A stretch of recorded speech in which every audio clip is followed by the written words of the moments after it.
Donald Trump narrowly avoided an assassination attempt at the Republican National Convention in Pennsylvania. Gunfire disrupted his speech, leaving him with a wounded ear. The assailant, identified as Thomas Matthew Crooks, was neutralized by Secret Service agents. Trump praised law enforcement for their rapid response. The incident resulted in fatalities and injuries among attendees. The FBI is investigating the attack as an assassination attempt.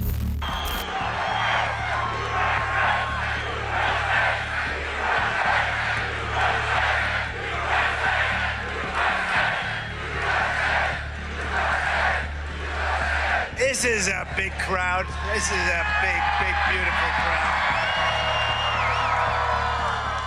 I wish the fake news back there would show it.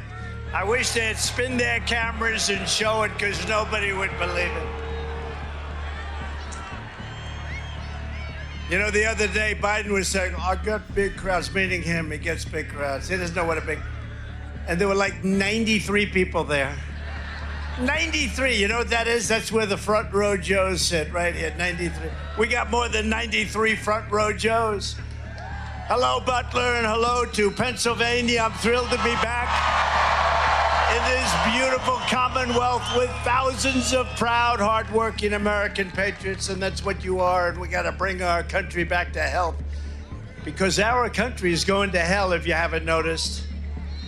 Millions and millions of people are pouring in from prisons and from mental institutions. We're going to stop it. We're going to get it stopped. We're going to bring them back. As he said, we're going to bring them back.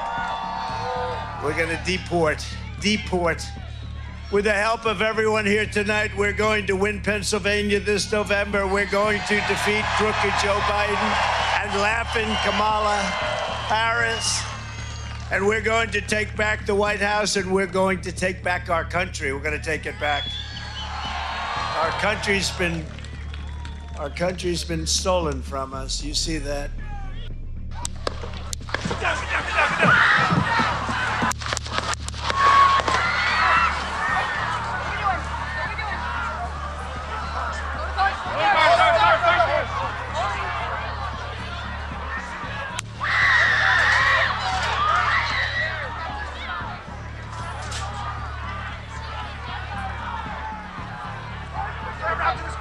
Move it fair. Hold. When you're ready. On you.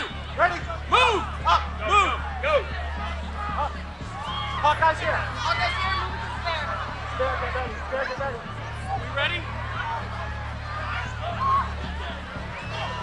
Down. Are we good? Shooters down. Shooters down. Are we good to move? We're good to move. We're clear. We're Let's clear. move. Let's move. We're clear.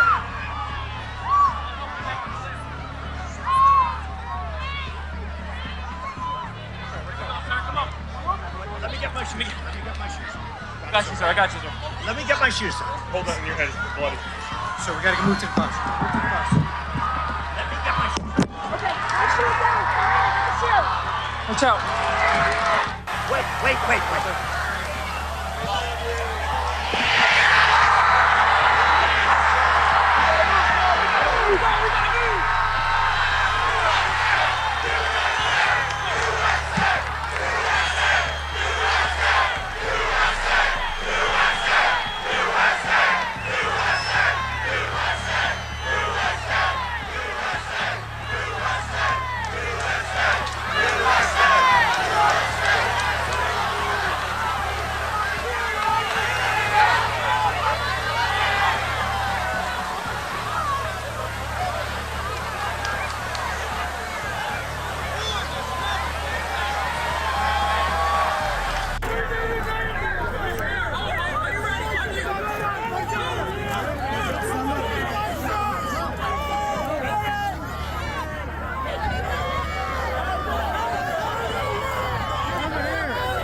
My name is Thomas Matthew Crooks.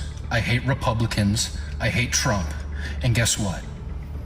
You got the wrong guy. Lá em cima, né? Aqui, ó. You can see the guy there.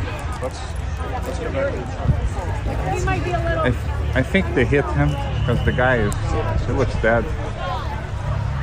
As we talk about these particular type of plans, especially in regards to what we've seen across the nation and what we're doing here, I don't know if we're comparing events in the same manner.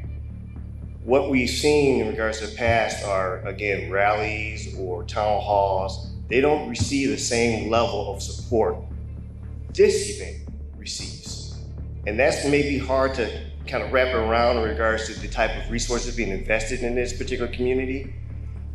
Again, we cannot talk about the operations of it, but as the leader in this community, I've seen the work. We work together, again, not only from the standpoint of the federal level, but again, my local partners, and seeing that type of investment in regards to what is being done. We are planning as much as we can plan in regards to what we know, and we're looking for what we don't know, but we are planned and actually ready with the resources. This is our community too. And looking at it from the standpoint of, I want to make sure that they understand we see you, we understand this is something of a concern, and we are ensuring that we're going to put the proper effort, the proper type of communication, which is why in this particular forum is why we're having it, to ensure that there is a communication from this collective group. We're working as hard as we can, round the clock. I saw Donald Trump get hit. It looked like he had, he was either, I was running my camera at the time, but it looked like he was just turning his head to the side, and it looked like he got grazed in the right ear with a bullet. I kind of saw that go on, and then I looked down, I saw that the man, had died in the bleachers. It seemed initially like firecrackers went off. It was very confusing initially because, I knew it was gunfire, but I couldn't quite tell where it was coming from. It sounded like it was coming from behind the bleachers. And the man in the bleachers, kind of to the right of me in the bleachers, took a gunshot wound to the head. Was killed. And another woman, I don't know exactly where she was in the bleachers. I think she was either behind me or to the right of me. She got around she got hit in the forearm and hand, it looked like. But if she was wounded, she wasn't killed. This assassination attempt against President Donald Trump brings back the darkest moments in American history, when other presidents were victims of violent attacks. Let's retrace these tragic events that have marked the history of the United States. On March 30th, 1981, Ronald Reagan was shot by John Hinckley Jr. as he left the Washington Hilton Hotel. The bullet ricocheted off the presidential limousine, seriously wounding Reagan. He was rushed to George Washington University Hospital, underwent emergency surgery, and was released on April 11th. White House Press Secretary James Brady, Secret Service agent Tim McCarthy, and police officer Thomas Delahanty were also injured. Brady suffered permanent brain damage, and his 2014 death was ruled a homicide due to the injury. Hinckley, who sought to impress actress Jodie Foster, was deemed mentally ill and institutionalized. He was released on September 10, 2016, 35 years later.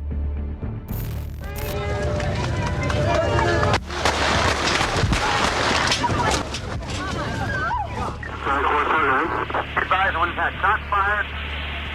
There are some injuries. Way one on Arcadic. And I grab his left shoulder, and my right hand comes up behind his neck, and I start pushing him down.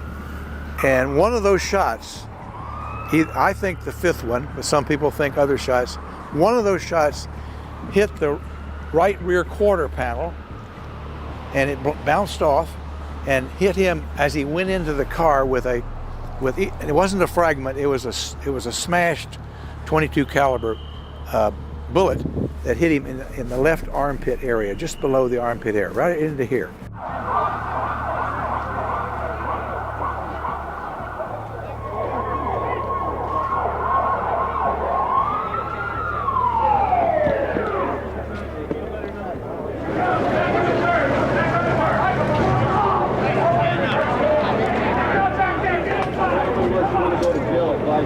on the sidewalk.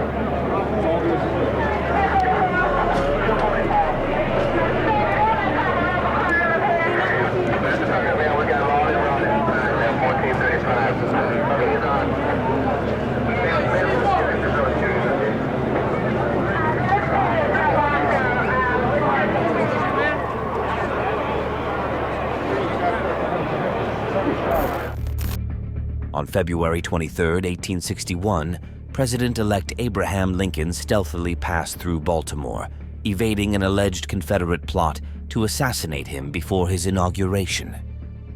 The daring escape, orchestrated by Allan Pinkerton's National Detective Agency, saw Lincoln's security meticulously managed throughout the journey. While historians still debate the legitimacy of the assassination threat, Lincoln and his team took no chances, ensuring his safe arrival in Washington, D.C. Well, I guess I know enough to turn you inside-out, old gal. You soft-dologizing old man-trap.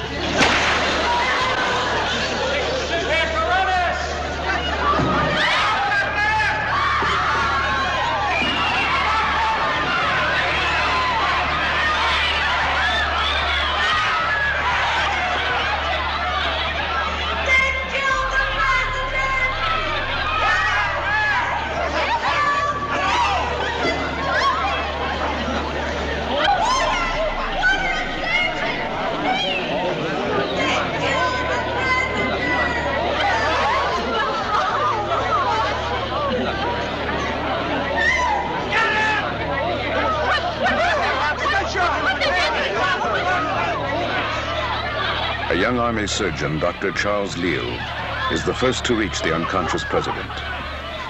The wound is in the hip behind the left ear.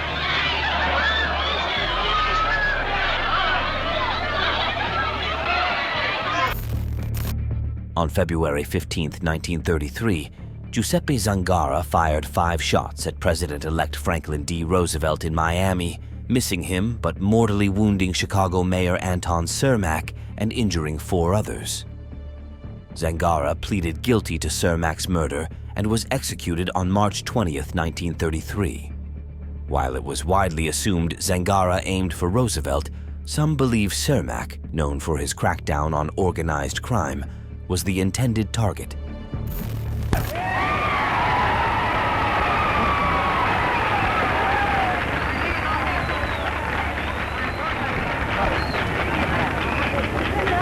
Mr. Mayor, my friends of Miami, I am not a stranger here because for a good many years I used to come down here. I haven't been here for 7 years, but on my coming back I have firmly resolved not to make it the last time.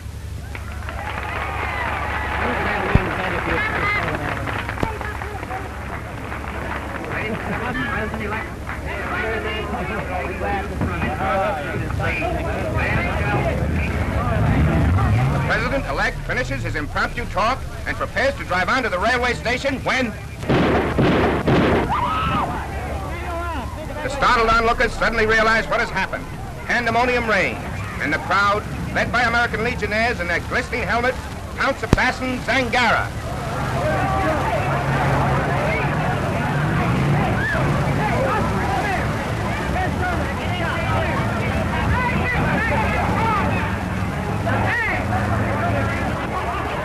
William Sinnott, one of the injured, makes his way out of the crowd on the left.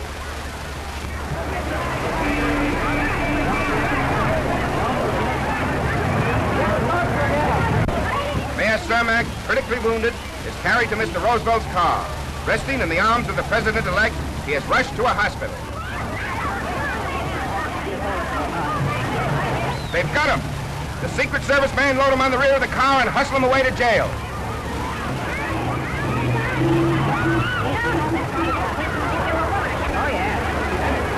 And now, the heroine, the woman whose courage all the world applauds.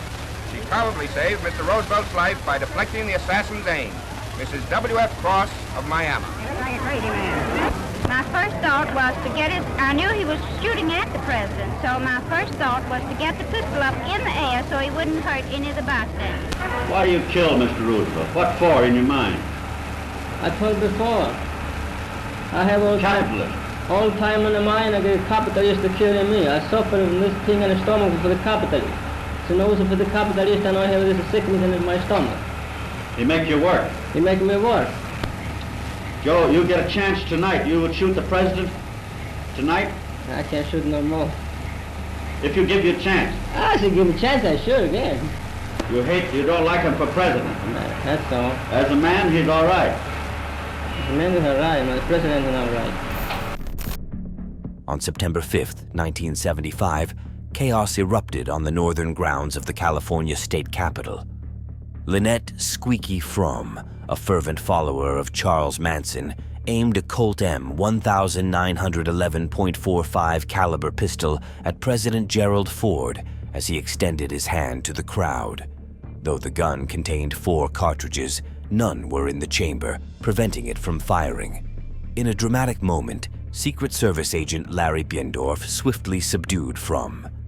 She was sentenced to life in prison, but was released on August 14, 2009.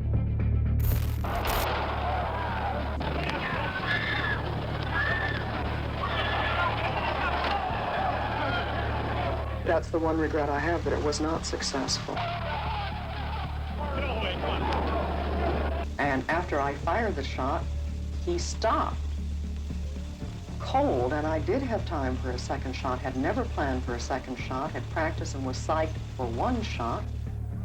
A person in the second or third row in a brightly colored dress who appeared to want to either shake hands or speak, or at least wanted to get closer to me. I stopped because I was gradually moving toward the state capitol, and that was my first impression of a person who had a dress on. I, of course, didn't know who it was. As the president was walking from the Senator Hotel to the state capitol through the park along a walkway, there was a crowd gathered along the walkway to the president's left. Secret Service agent Larry Boondorf, spelled B-U-E-N-D-O-R-F, was walking directly behind the president. He saw the hand of a woman come up between 2 people in the crowd, and she was pushing her way through the crowd. She had a gun in her hand which appeared to be, to Agent Boondorf, a .45 caliber automatic. The gun was about 2 feet from the president. Agent Boondorf reached and grabbed the gun with his right hand, grabbed her arm with his left hand, forced her arm down, and twisted the gun out of her hand, and he took possession of the gun. At the same time, he turned her away from the president and forced her back into the crowd. On May 10, 2005, a dramatic scene unfolded as President Bush addressed a crowd in Freedom Square, Tbilisi, Georgia. Vladimir Arutyunian hurled a live Soviet-made RGD-5 hand grenade at the podium. The grenade, with its pin pulled, miraculously failed to detonate due to a tightly wrapped red tartan handkerchief that kept the safety lever in place. Arutyunian escaped, but was captured in July 2005 after a deadly confrontation in which he killed an Interior Ministry agent. He was convicted in January 2006 and sentenced to life in prison.